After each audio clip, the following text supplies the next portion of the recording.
And welcome back, ladies and gentlemen. I know many of you are very discouraged because football season has started and your team has already lost their first game, okay? Life goes on. We're going to talk about, just a few minutes here, we're going to talk about real estate as a career. Been doing it many years. Is real estate a good career or not? Now, I'm going to make a lot of owners unhappy, but I say you can do it full-time as a career or part-time. I used to be invited around the country to speak to agents on how to generate business. I'm blessed now to talk to owners on model of their company. And I was talking to a group, Nashville or Dallas, of owners, and I was asked, do I take part-time people?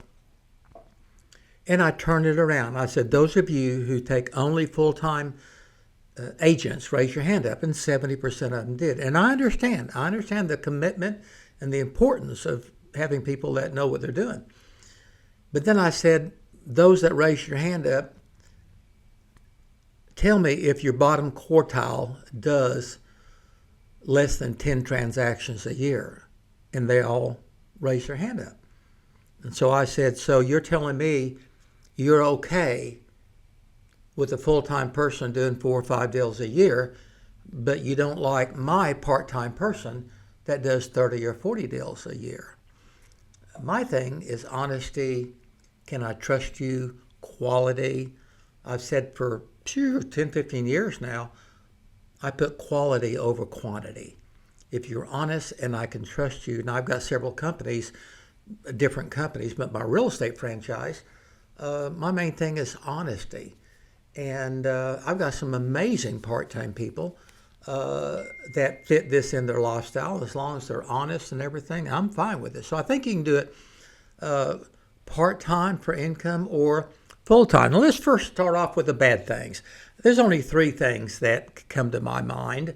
I really don't think there's anything bad. We talk about the money. Total cost to get licensed in real estate, and this varies around the country.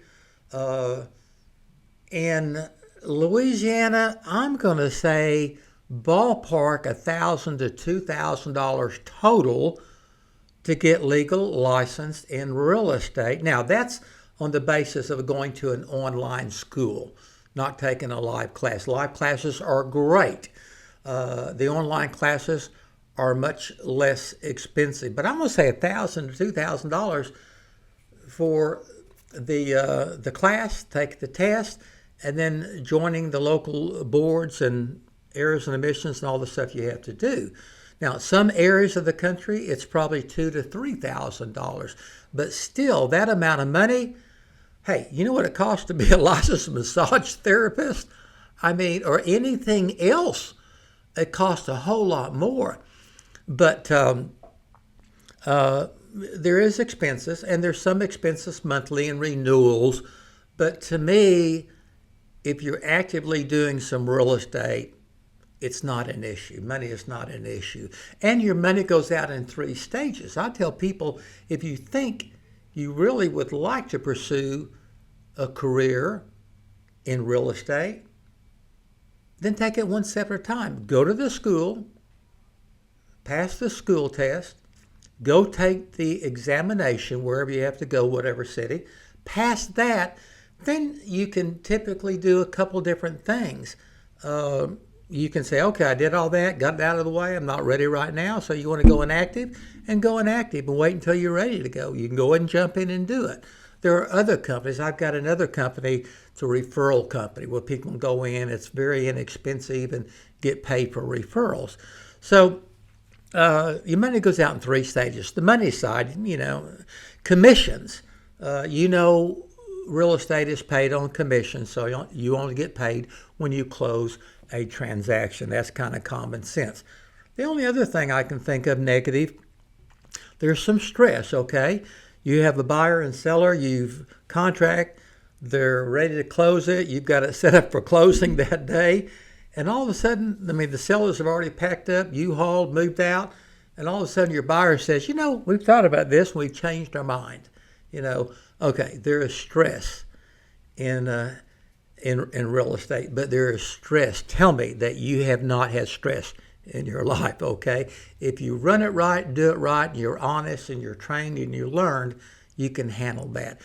I don't know of anything else negative, really. The good things about real estate, number one, in my opinion, flexibility.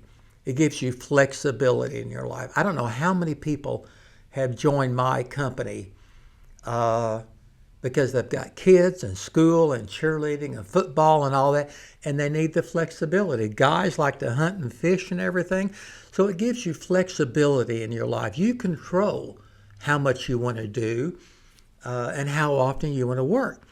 You can make money in real estate. Now, in Louisiana, where I'm at, the average agent in Louisiana, the state of Louisiana, statistics say they make an average of, or the median income is about $75,000, the agent's part in Louisiana. I think in the nation it's around $85,000, but that varies so much. The average home in Louisiana is a ballpark $250,000. There are states and cities and areas where the average home sale is $500,000. And you take a basic commission on a $500,000 home versus a $250,000, that's twice as much, okay? And my answer, I am obsessed with fairness. I am obsessed with everybody being treated fair. I like it because it's fair. You build that business up. If you have an 8-to-5 corporate job, how many times does the corporate headquarters in God knows where say, okay, we need to lay off some people. Let's lay off 50 people in every state or something or another. You're a number. They don't care. I've had people around here, good friends, been supervisors at big companies making, 6 figures plus, got laid off just because they were a number.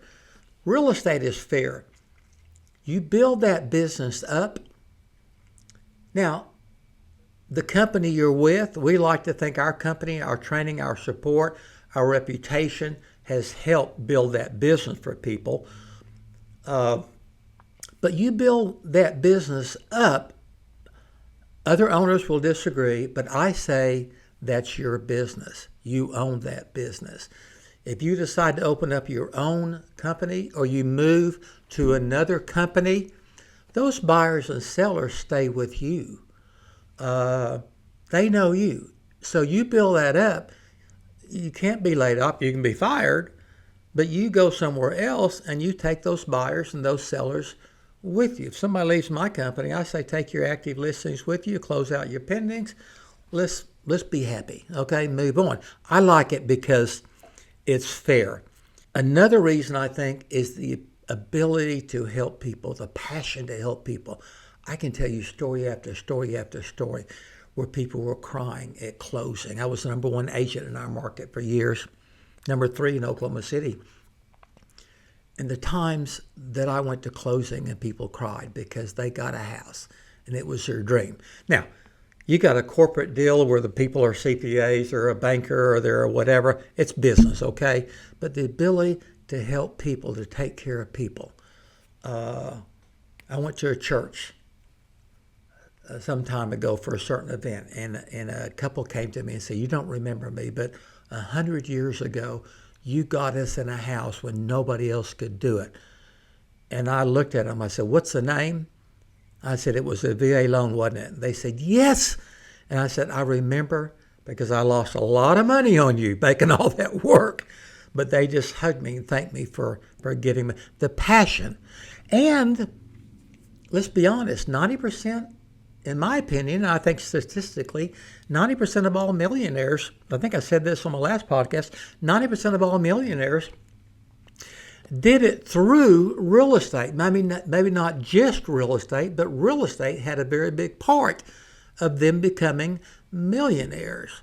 So going into real estate and learn. What's the bad thing? You jump into it, you do it, and you decide, now you want a full-time job. You have learned real estate. You have learned the ability to invest in real estate. You may end up flipping homes. You may end up renting. You may end up doing a lot of different things in real estate, but real estate is where the money is.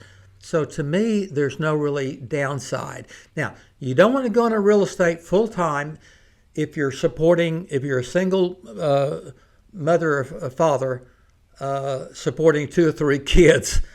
You need a job. You need a steady job until you get going. I tell people, come in, get started, get going, take it slow and easy. Then when you see you're ready, then quit that job and do it. So there's a lot of good things in real estate. Now, what company should you join? Most companies are really good companies. And it's not that any company is better or worse. We're just all different. And people need different things. The National Association of Realtors survey recently showed 3 things that a person looks for in a company, an agent looks for in a company. They certainly look for the commission percent. Historically, that was 50%. Decades and decades ago, it was 50%. It probably runs from 50 to 80% now. But there's pluses and minuses.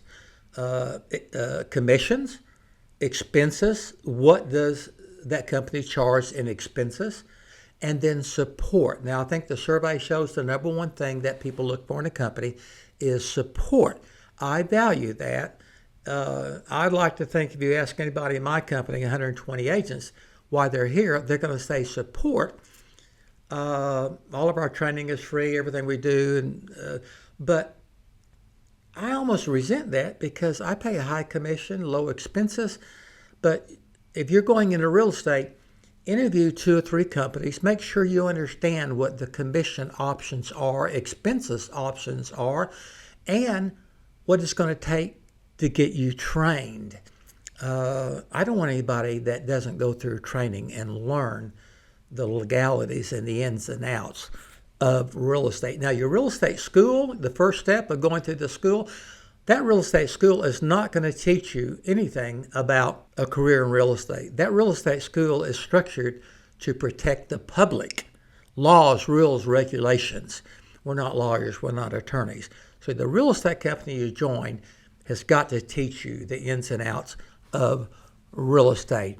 I'm going to end this with, I was asked once, I don't remember which state it was, I was talking to owners, and I was asked what I thought it took to be successful in real estate. I turned it around and asked the owners, and I got the things that I've heard for decades, and these are good things: personality test, education levels, public relations skills.